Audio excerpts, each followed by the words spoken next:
Boa tarde a todos aí que estão vendo agora esse vídeo. Boa tarde, ou bom dia, ou boa noite, né? Não sei que horas que está acontecendo a formação de vocês. O pessoal aí de Cachoeira, de Itapemirim, me pediu para organizar esse vídeo assim de uma forma bem rápida, para expor na formação do PNAE, que está já acontecendo aí desde agosto, né? Agora do início de agosto. Não, na verdade é agosto, porque em julho que nós começamos aqui na Universidade Federal do Espírito Santo.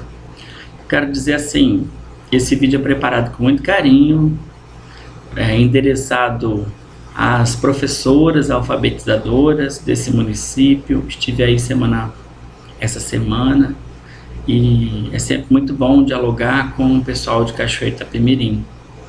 E aí, em conversa com algumas pedagogas, a equipe de formação do PNAE, professoras alfabetizadoras, né, houve uma solicitação de sei lá, fazer um vídeo para prestar alguns esclarecimentos ou acentuar alguns pontos de um texto que eu e outra professora chamada Dânia Monteiro, né, eu sou o Vanildo Stieg e a outra professora Dânia Monteiro, um texto que o título é Para Além da Interdisciplinaridade. Esse texto foi usado numa formação que nós tivemos agora em setembro, né, aqui na Universidade Federal do Espírito Santo.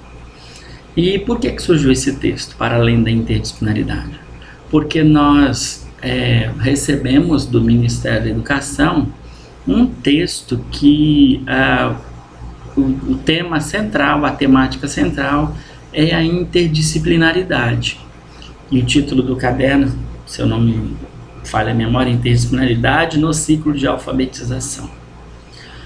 Bom, e aí então a gente precisa estudar um pouco o que é interdisciplinaridade para poder tratar as questões que trazem esse caderno, né?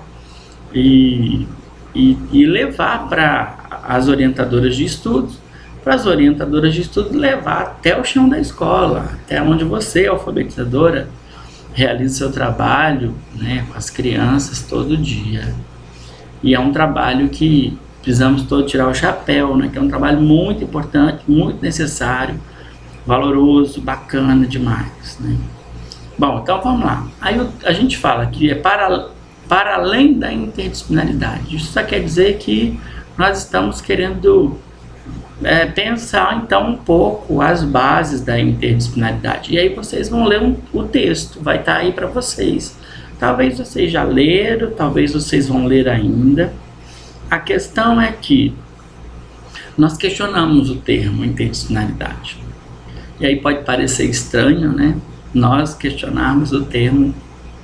Nós, eu digo assim, nós, professores que formamos, né, os orientadores de estudo no Espírito Santo, nós questionamos o termo. E por que a gente questiona, né? Bom, então vamos lá, vamos tratar essa questão. Por que questionar? Né? Então, nesse vídeo, em primeiro lugar, eu quero dizer assim, que esse termo interdisciplinaridade, ele já tem uma história, né, na educação brasileira. Eu me lembro que eu fazia pedagogia ainda, em 1994 eu me formei, e em 93 eu tinha uma professora maravilhosa na faculdade de educação, uma faculdade em São Paulo, que ela foi inclusive orientanda de mestrado da professora Ivani Fazenda, né? E na época a professora Ivani Fazenda estava tomando o termo interdisciplinaridade a partir da obra do Hilton Japiaçu, e o Japiaçu pensando mais filosoficamente o termo, e a Ivani Fazenda pensando de uma forma mais ligada ao currículo e talvez não tanto ao currículo, mas a linha dela era currículos e programas, mas ela usava muito para pensar as questões da prática de sala de aula, né? E aí a gente começa a ter contato com esse termo, eu acho acaba achando muito interessante naquela época, e porque o termo se apresenta de um modo muito interessante, que é assim, ele vem tentar, segundo Ivani Fazenda, ele vem tentar pensar a possibilidade da não fragmentação do saber, de pensar o saber, as disciplinas, as áreas de conhecimento, dentro de uma totalidade. E aí a Fazenda vai dizer que pensar as disciplinas não disciplinarmente, mas interdisciplinarmente, colaboraria para que os sujeitos, as pessoas pudessem se autodescobrir, e aí essa autodescoberta seria um processo subjetivo, individual, e que até formas ocultas de saber, do saber, né, ou questões ocultas que estariam neste indivíduo, nesse sujeito, no caso educando, ele viria à tona, né, e aí aconteceriam os processos de autodescoberta, né. Então ela vai defender, o grupo dela, a questão da interdisciplinaridade. Bom, e a gente vai estudando, né? A ciência, não há verdade absoluta na ciência. Existem perspectivas teórico-metodológicas que nós vamos estudando e nós vamos vendo qual é aquela perspectiva que para determinado tempo ela pôde trazer alguma possibilidade de avanço do que se existia no momento. E ainda bem que é assim, né? Que a ciência não é absoluta, que há só um conhecimento datado, provisório, né? E que de forma muito diferente do que a ciência mais positiva quer nos fazer crer, o conhecimento não é absoluto. Então não tem verdades absolutas.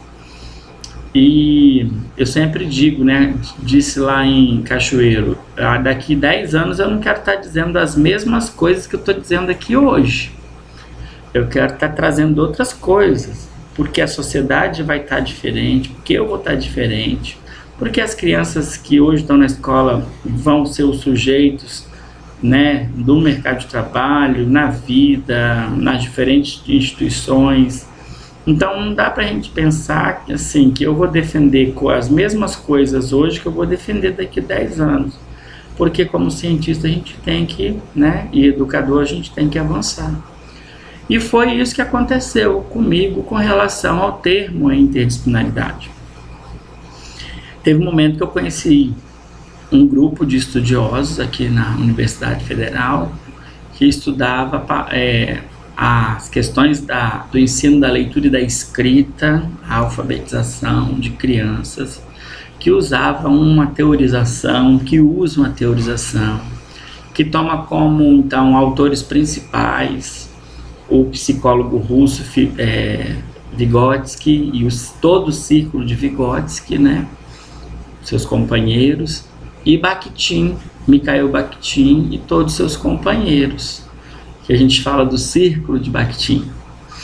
Bom, e aí a gente vai estudando Bakhtin até um ponto que a gente chega a estudar a questão do sujeito, como que o Bakhtin vai pensar o sujeito bakhtiniano, como que ele vai pensar a relação desse sujeito com a vida, como ele vai pensar a linguagem, né, como ele vai pensar o signo, né, que é o objeto ali central, né, das questões do ensino da leitura e da escrita.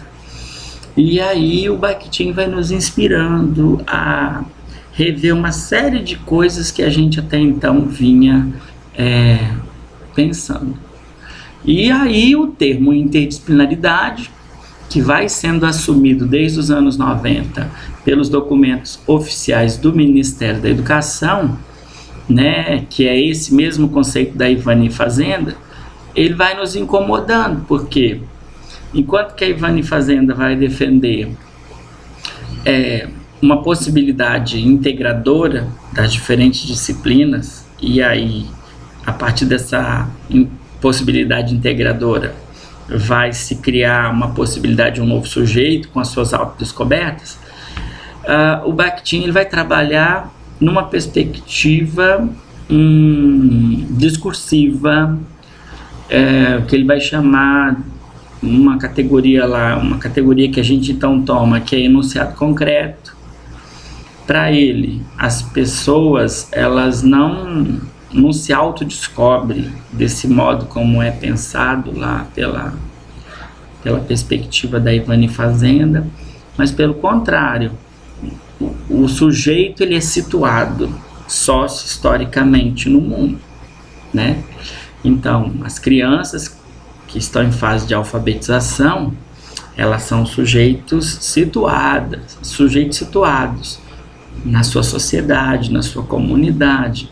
Quando elas chegam na escola, elas não penduram num cabide toda a experiência que ela vive, né, anteriormente. Eu até coloco no texto aqui, eu estou com o texto aberto, deixa eu ler um pedacinho aqui para vocês que eu coloquei, que eu acho tão interessante a gente pensar, né, esse sujeito. Teve um pedacinho tão bonitinho que eu reforço essa ideia desse sujeito, né?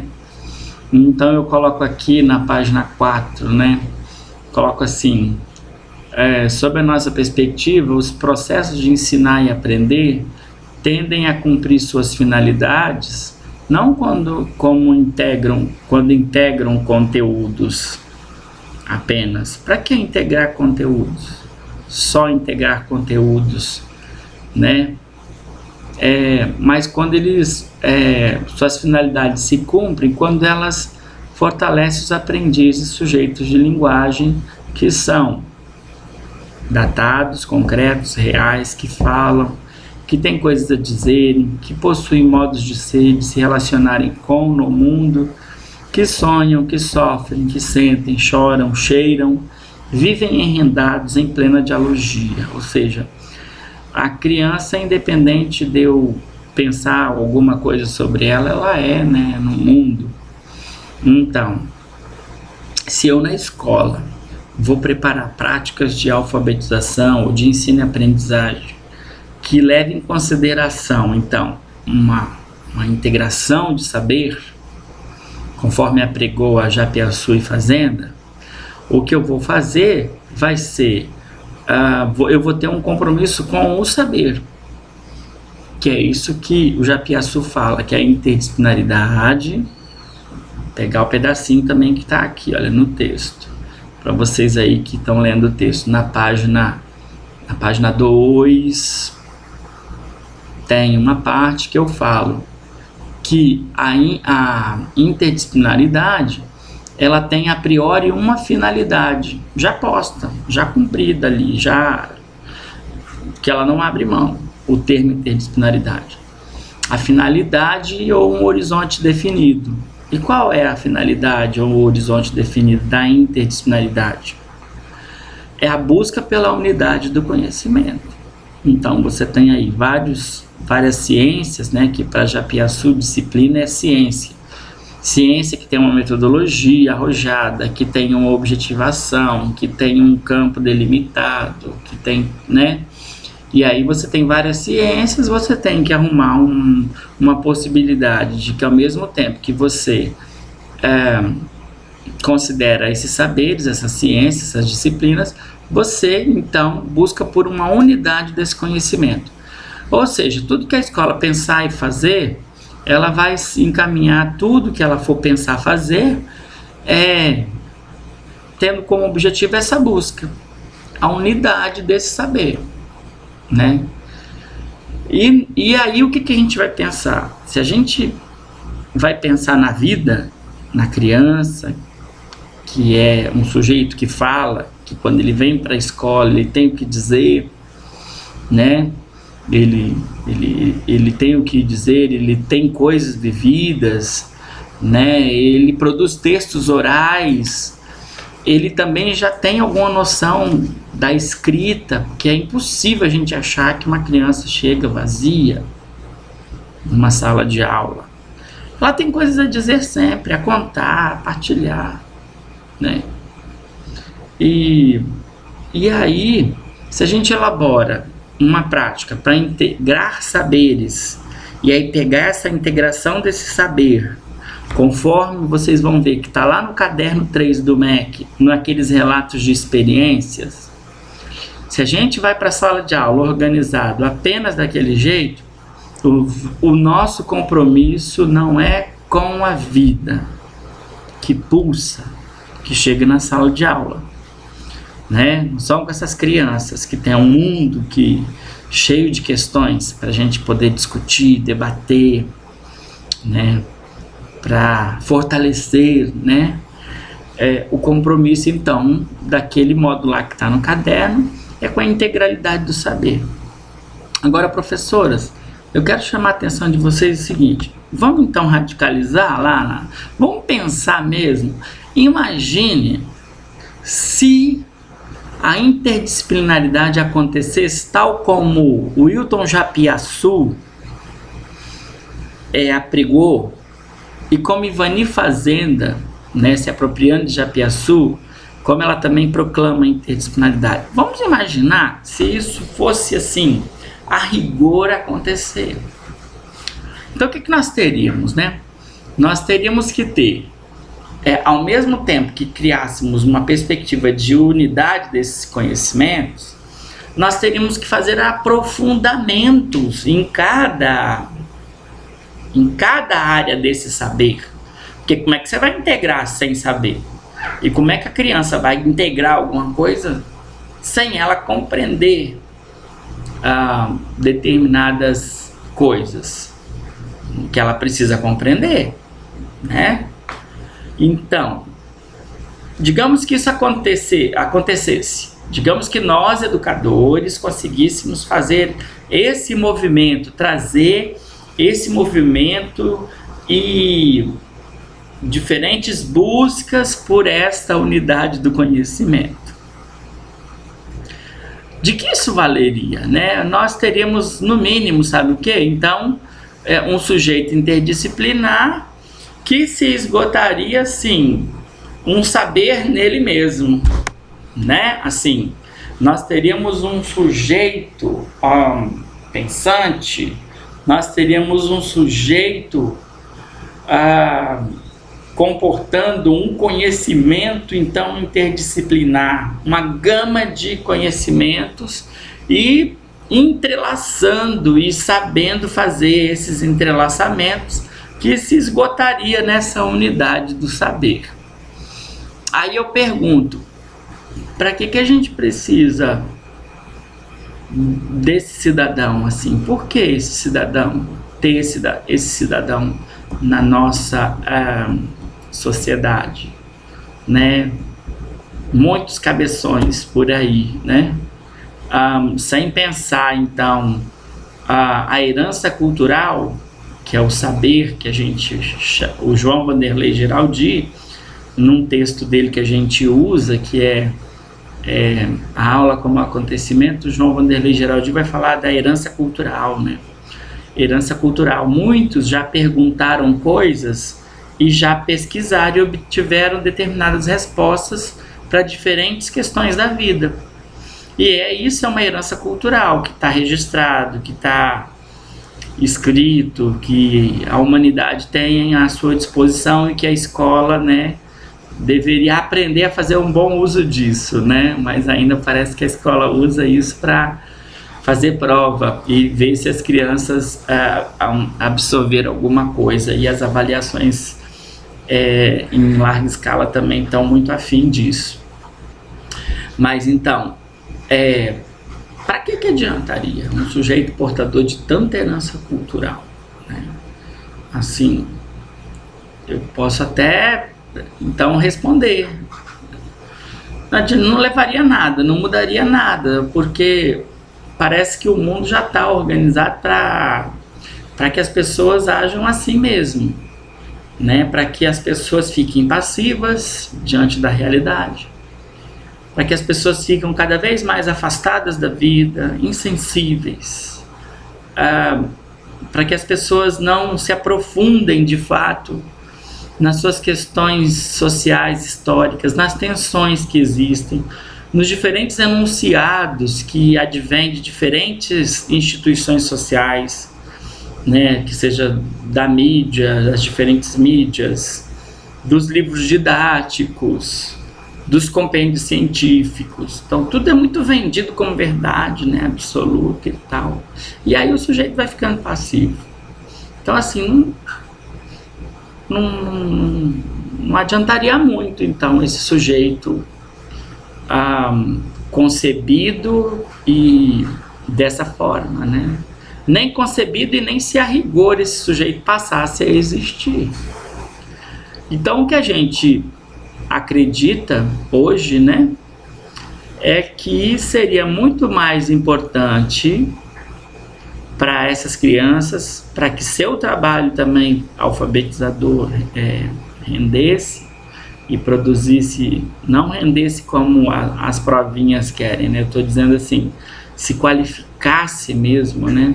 Seria mais interessante nós criarmos uma proposta alfabetizadora em diálogo com a vida. Ensinar a partir do texto, tomando esse texto como unidade de significação, de sentido, de produção de sentido, em diálogo constante com os sujeitos que estão na minha sala, que são esses infantes, que não podem passar de 25 crianças na nossa sala, né? E aí a gente precisaria pensar, então, não num currículo interdisciplinar. As disciplinas estarão lá, mas não pensar num currículo interdisciplinar. E também não tratar essas áreas de conhecimentos isoladas. E como que a gente conseguiria fazer isso? A gente consegue fazer isso. Eu acho que o PNAE no Espírito Santo tem mostrado desde 2003 diferentes possibilidades de fazer isso, né? De reinventar a escola, de reinventar currículo, de reinventar práticas alfabetizadoras, né? Então, a partir da vida, a partir dos textos infantis, a partir dos textos que as crianças são capazes de produzir, a partir das enunciações, por isso que a gente fala, uma alfabetização pautada na discursividade, uma alfabetização enunciativa. Por que é uma alfabetização discursiva, enunciativa? Porque esse sujeito, criança, é um sujeito concreto, datado, que diz coisa, que tem sempre o que dizer. E que, ao invés da gente ir com alguma coisa articulada a priori, né, como está lá demonstrando os textos das experiências, e levar para cima da criança, para a gente poder falar assim, eu consegui uma prática que eu integrei, sei lá, a temática, como está lá, zona rural e zona urbana, e aí eu fiz isso e trabalhei os conceitos de uma forma integrada.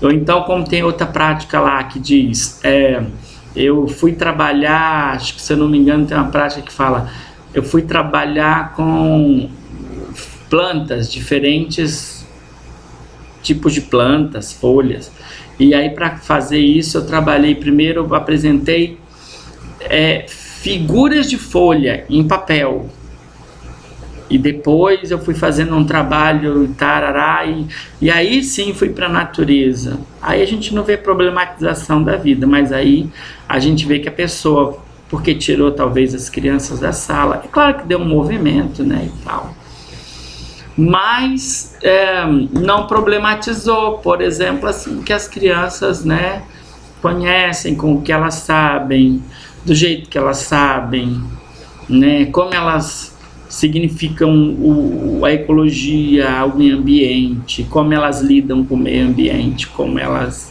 pensam essas questões. Exemplo só, tá?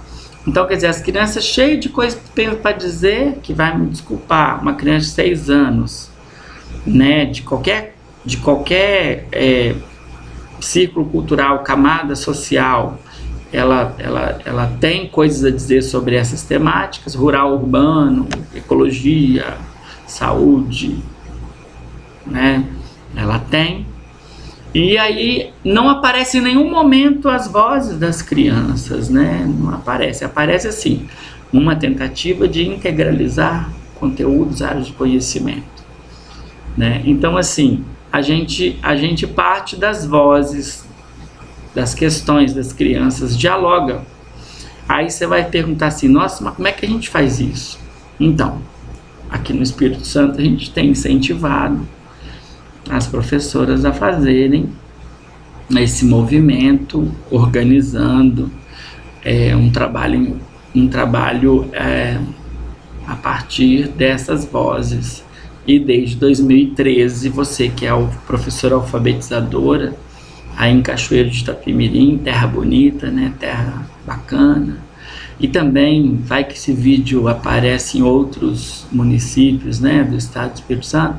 Então, no estado do Espírito Santo inteiro, desde 2013, nós estamos tentando colaborar para que as professoras alfabetizadoras compreendam como é trabalhar um currículo para o ciclo de alfabetização e práticas alfabetizadoras dentro de uma perspectiva discursiva, enunciativa, e não um currículo interdisciplinar ou práticas de alfabetização interdisciplinar, né?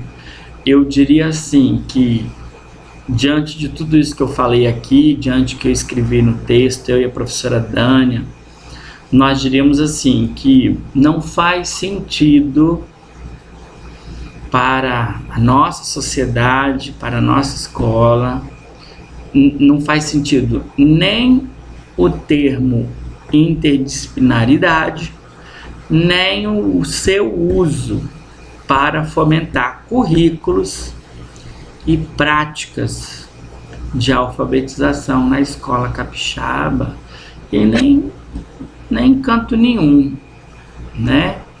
Eu diria que continuar pensando currículo e práticas de alfabetização dentro de uma perspectiva interdisciplinar, conforme coloca a Ivani Fazenda, que é uma grande autora, que a gente tem que ter todo respeito, né? É uma cientista da educação, mas assim, as pessoas precisam também dialogar com outras perspectivas teóricas e avançar. Eu acho que a Ivani tem tudo para avançar, porque ela é muito séria, muito correta, assim, e o grupo dela faz com muita seriedade o trabalho de pesquisa, tem uma rigorosidade de pesquisa. A gente não está falando da Ivani Fazenda, a gente está falando de um termo que aparece muito nas pesquisas dela. Então, acho que assim, as pessoas precisam entender que fazer ciência é avançar. E eu acho que esse termo, do jeito que ele vem sendo assumido pelos documentos oficiais, e que é numa perspectiva que vem das pesquisas da Ivani Fazenda lá da década de 90, não vai levar a muita coisa, assim, as aprendizagens das nossas crianças em processo de alfabetização, né? E aí eu termino esse vídeo dizendo assim, por isso que nós, ao falarmos de trabalhar com a criança, com a sua dialogia, né, com o seu dizer, com a sua voz, com coisas que ela tem a dizer, passarmos a percebermos com o modo que ela concebe a vida, que ela concebe os diferentes temas que a gente traz para a sala de aula. Se a gente começa a levar em consideração isso, nós vamos deixar de escolarizar essas crianças, né? Porque a diferente do que as pessoas pensam na história da educação, a escola não deveria ser um lugar para escolarizar, mas deveria ser um lugar para potencialização da vida, né? Um lugar de inserção das crianças no mundo da linguagem escrita, né? Essa fala minha última agora, né? É da professora Cláudia Gontijo, que é uma grande pesquisadora no campo da alfabetização no Brasil, na América Latina, né? Então eu diria assim que a escola deve ser um lugar de inserção das crianças no mundo da linguagem escrita e no mundo, na vida, né? Então, e aí por isso que eu termino citando que o João Vanderlei Geraldi citou para mim, né? A gente mandou esse texto para ele dar uma olhada e ele falou assim: Vanildo, olha, por ser então tão complicado, né, a ideia de interdisciplinaridade, eu prefiro acreditar. Eu vou ler o trechinho que eu coloquei no texto, porque daí fica as palavras dele, né? Do jeito que estava no e-mail, eu copiei, colei, citei a fonte, não fica a minha palavra parafraseando a palavra dele, mas fica a palavra dele, que é um professor que sempre nos ajuda, né, muito a pensar a alfabetização e ensino da leitura e da escrita aqui no Espírito Santo.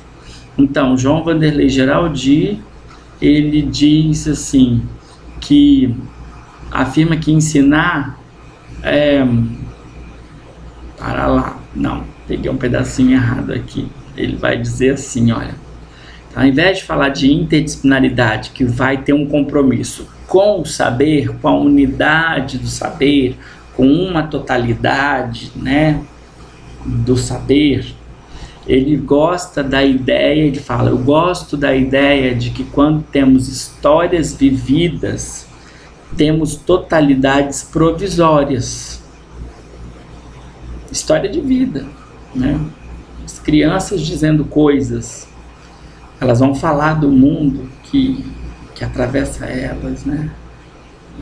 E todo mundo vai... A sala de aula é um lugar de interação verbal, de dizeres. E a professora é uma mediadora de fato, que vai ouvir, que vai, a partir dos conhecimentos que ela tem sobre a linguagem, sobre as diferentes áreas, sobre a vida, ela vai fortalecendo essas vidas. Então ele fala, eu gosto da ideia de que quando temos histórias vividas, temos totalidades provisórias, dentro das quais vivemos e compreendemos a vida. Os textos resultam disso. Então assim, aí a gente entende por que esse autor, ele acredita de alma em alfabetizar, assim ele como Gontijo, né? Como a professora Cleonara Schwartz, que trabalha, parceirona aí da professora Cláudia, né? A crença no texto como possibilidade de alfabetizar, esse texto vida, esse texto que as crianças trazem, que elas colocam, e que a gente vai, a partir dali, criando modos de fortalecer essa vida, esse sujeito que é sujeito de linguagem, né? Nós vamos fortalecer essa linguagem, esse sujeito de linguagem. Então, assim, eu termino com isso, com essa fala, deixando para vocês, então, com muito carinho aqui essa tentativa de complementar, não sei se é complementar, mas é um carinho que a gente tem, né, para aproximar um pouco mais vocês desse ponto de tensão, que é ter coragem, como a professora Cleonara aqui no PPGE UFES diz, a gente tem que ter coragem de enfrentar esses modismos que vão chegando na escola brasileira, via documentos oficiais, e que muitas vezes a gente vai dialogar com alguns técnicos do Ministério da Educação, e que, assim, eles se surpreendem, eles falam, mas é isso? Então, assim, a gente fica meio pensando, mas os documentos chegam, passam por uma equipe técnica e ele parece que, né, não tem ou certas noções assim, e a gente quer contribuir com o Ministério da Educação, a gente quer contribuir com a educação brasileira, né? Nós não estamos fazendo uma crítica pela crítica, né, e dizer que fulano é melhor do que ciclano, mas nós estamos assim, como cientistas da educação, educadores, nós queremos uma educação brasileira vívida, articulada, né? Herança cultural com vida, vida com herança cultural, uma dialogia estabelecida entre escola e vida, vida e escola, não há separação, né? E é isso, então precisa ter coragem, tá, professores, alfabetizadores? Vão estudando devagarinho, sabe? Vão tentando pensar essa questão, vai se refazendo, tá? A gente não pode trabalhar com educação como historicamente já fizeram com muitos de nós, que é vir e falar, ó, não é mais isso, agora é isso, né? Então nós não estamos querendo falar isso, nós estamos querendo problematizar alguma coisa que de fato não vai trazer, e não tem trazido mesmo, assim, nada de inovador, de melhoria para o ensino, né, da escola capixaba, da escola brasileira. Então vai devagar, leia o texto, né? Eu quero criar uma página de repente no YouTube, ou um site, um blog, para que a gente possa de repente ter uma prática de criar esse diálogo via esses vídeos, né? E vocês puderem também, já que a gente fala em dialogia, para que vocês possam também assim mandarem seus recados, né? E eu, na medida do possível, também tentar responder, sei lá, porque a gente acredita no diálogo e a gente só vai conseguir construir alguma coisa quando essa dialogia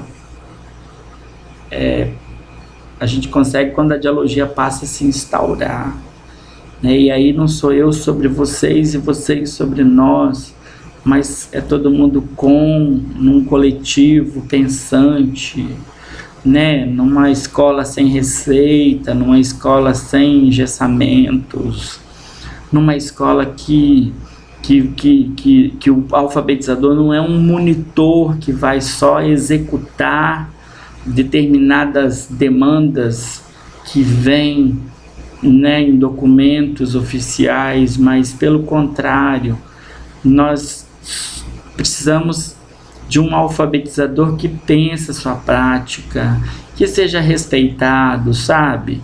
Que o que ele produziu já de saber na sala de aula